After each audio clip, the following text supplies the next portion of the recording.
Today on the show, a bunch of sprint car odds and ends, including the Outlaws at Mississippi Thunder, the Donny Schatz TSR number situation, and notes on Kerry Madsen and Justin Sanders.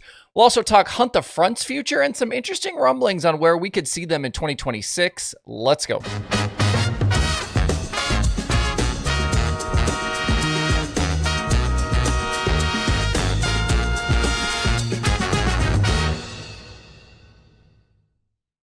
It's Wednesday, August 20th. I'm Justin Fiedler. This is DIRTRACKR Daily presented by Kubota Genuine Parts. When I put these shows together 5 days a week, I do a ton of research each day, usually multiple hours, to try and bring you the best possible picture of what's going on in dirt racing. I watch a ton of racing action, but that's not enough to understand everything that's happening, which is why I built DIRTRACKR's analytics section. It's got race results, stat breakdowns for all of the top national series and special events. And at this moment is well north of 2,400 races worth of data. And if you want to access every tool and number I use for these shows, grab a subscription to DIRTRACKR Plus, $4.99 a month or $49.99 a year. The year subscription, it gets you 2 months for free, basically, and you can cancel anytime, super easy. Signing up gets you access to exclusive insights not found anywhere else. Whether you're a race fan, a member of the media, work for a series, or a track, DIRTRACKR Plus is the perfect resource for current dirt racing data to elevate your knowledge. Both the World of Outlaws series, all three USAC divisions, the Chili Bowl, High Limit, Lucas, and a lot more. See everything Plus has to offer and sign up for a subscription over at dirtrackr.com/getplus. The World of Outlaws sprint cars made their series debut at the Mississippi Thunder Speedway last night, and this one was pretty highly anticipated given some of the late model shows we've seen there and other sprint car races. Some rain, though, coming in that area, and we didn't quite end up, I think, with the feature we were hoping for. Things didn't really widen out in time, and as is often the case in situations like this, right as things do start to get better, the race is over. 3 lead changes in the first 9 laps was great, but even though Buddy Kofoid tried to make some moves, it was basically just David Gravel to the end. I certainly hope the track gets another shot next year to try and show what I think a lot of folks hope could be a really good sprint car track. Kofoid and Logan Schuchart joining Gravel on last night's podium. Kerry Madsen had his best finish so far in the TSR 15, finishing 7th, but he actually backed up after starting on road 2. It's really hard right now to watch that car go around and get it straight in my brain that it's not Donny Schatz in that car. I think that will definitely take some time and some getting used to. Outlaw teams have today and tomorrow off to reset and travel. They'll be back racing Friday and Saturday in North Dakota with stops at River Cities and Red River Valley. Real quick, I had a question in the YouTube comments yesterday about the car number stuff with Schatz and the TSR ride. TSR switching officially to the 15S and Schatz keeping the 15 number. I've been told that it's believed the two sides worked the number thing out amongst themselves, and the Outlaws don't have a rule for owner's points or anything that the number must remain the same all season. I do think it's likely that TSR ride changes numbers next season, maybe back to Tony's 14 or the 20, because the 15 was always Schatz's number anyway. The TSR ride hasn't actually been re-stickered. It's just the 15S for timing and scoring reasons.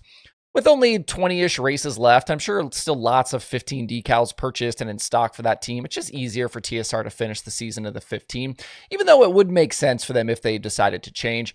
I would imagine wherever Donny ends up next year, they will likely adopt the 15 number. And if you're curious, I talked about this a little bit yesterday on the show, but Donny in line for all of the benefits of the Drivers' Championship side of things, TSR in line for all of the Owners' Championship side, which is why both parties are continuing to run full-time here with the Outlaws. And obviously, we're going to be following if Donny can continue to put rides together. A couple of sprint car notes to point out here before we move on. Jeremy Elliott of SprintCarUnlimited.com is reporting that Kerry Madsen will indeed be in the TSR 15 this weekend. The original release said he was going to stay in Iowa and run the final weekly show at Knoxville, and that Tony Stewart Racing would find a replacement driver. But according to Jeremy, that plan has changed, and Madsen is sticking with the 15 instead.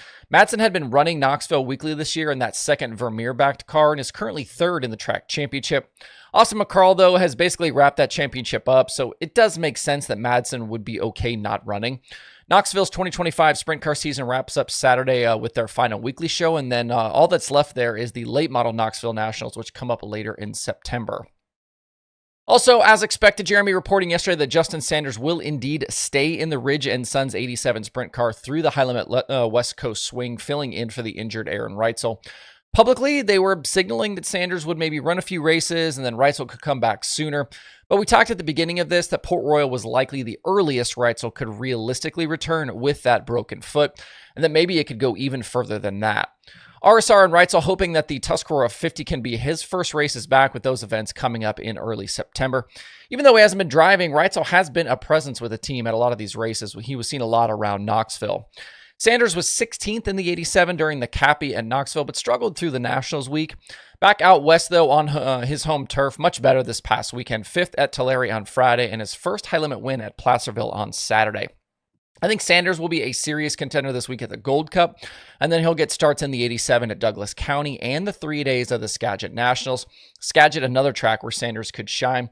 The 87 currently just 15 points behind the 49 in the high-limit owner standings.